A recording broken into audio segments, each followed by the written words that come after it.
Hello guys, pag-usapan lang natin ang breaking news. May pasabog nga naman kasi ang balita sa atin at exclusive na pinag-uusapan. Daniel Padilla nang ikayat ng mga turista sa Benguet dahil sa kagandahan ito. Dahil nalaman umano ni Daniel Padilla ang kagandahan ng Benguet dahil doon sila nagsushooting ng incognito. Kaya nga naman si Daniel Padilla ay nagandaan umano sa lugar sa Benguet. Dahil kitang-kita nyo naman siguro nagtagal doon sina Daniel Padilla at lalong-lalo na ang cast ng incognito dahil sa kanilang shooting. At lalong-lalo na si Daniel Padilla, kung kapansin-pansin nga naman kasi ay pinag-uusapan ngayon ang bawat eksenang kaganapan sa kanya. At ayon umano sa balita, alatang-alata na super expert si Daniel Padilla sa location nila sa Baguio at sa mga karatig na lugar para sa action serye na incognito.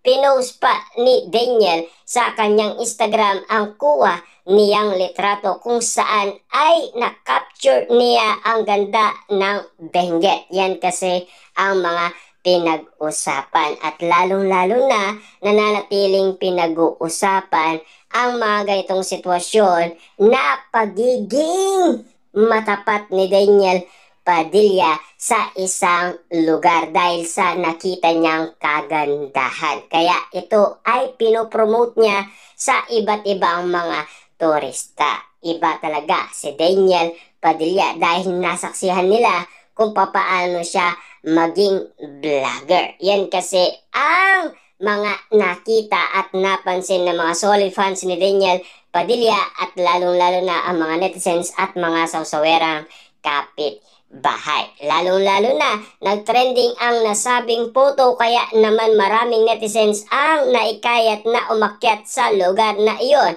para ma-experience ang kaparehong kasiyaan nararamdaman ni DJ tuwing naduroon siya. Yan kasi ang balibalita sa atin dahil nagtrending daw ang nasabing video. Dahil alam naman natin, yun ay nakita ng iba't ibang mga tao dahil umakyat din sila at nasiyaan din sila katulad ng nararamdaman umano ni Daniel Padilla tuwing siya ay nanduroon. Ayon umano sa balibalita sa atin. Dahil alam naman natin si Daniel Padilla, madalang lang yan mag-promote. Kasi alam naman natin malaki na ang pagbabagong nangyayari kay Daniel Padilla. Simula nangyari ang iwalhayan nila ng ex-girlfriend niyang si Catherine Bernardo. At lalong-lalo na patuloy na siyang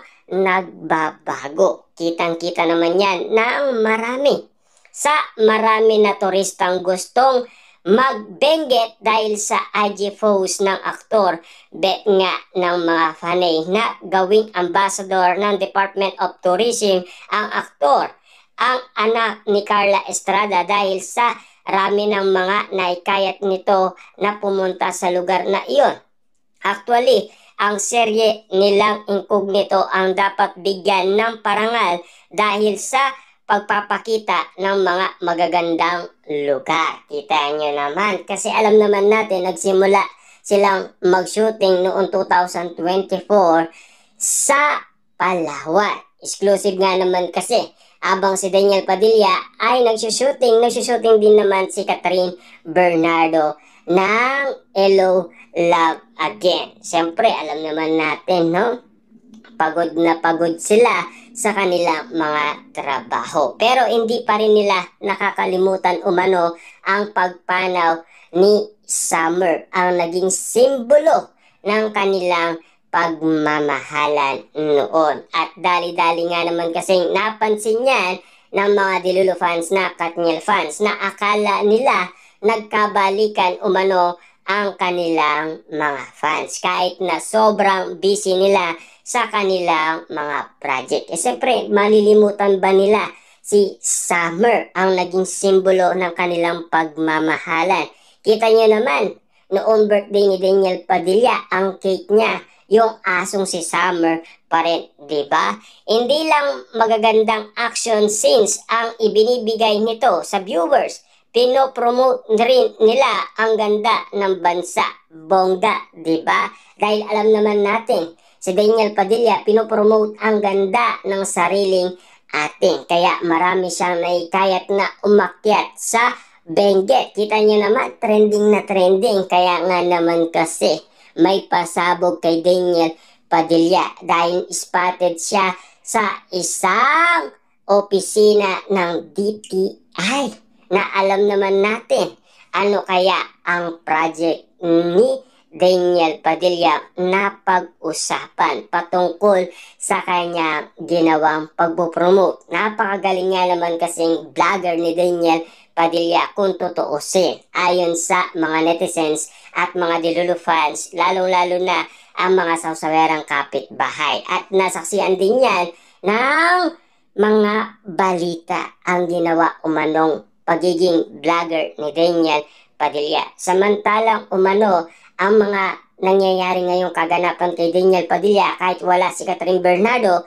patuloy pa rin siyang nagiging successful. Kita nyo naman, Daniel Padilla nagsisimula na sa kanyang karera kahit walang Catherine Bernardo. Masaya pa rin siya at nag-i-enjoy pa rin siya sa kanyang ginagawa, lalong-lalo na sa kanyang project. Dahil yan ang matagal niya nang pinapangarap, ang magiging action star tulad umano ng kanyang ama. Kitang-kita niyo naman siguro ang kanyang ama at Tito Robin Padilla ay sikat na sikat noon.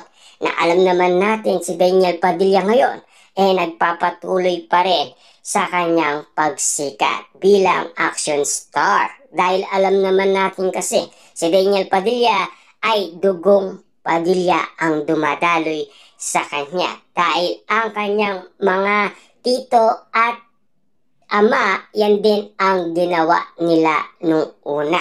Sila magsimula sa showbiz tulad ni Robin Padilla, Rostom Padilla at lalong-lalo na ang kanyang amang si Romel Padilla. Kitang-kita niyo naman siguro ang kagalingan nila pagdating sa action star. Talagang iba talaga ang laing Padilla, diba?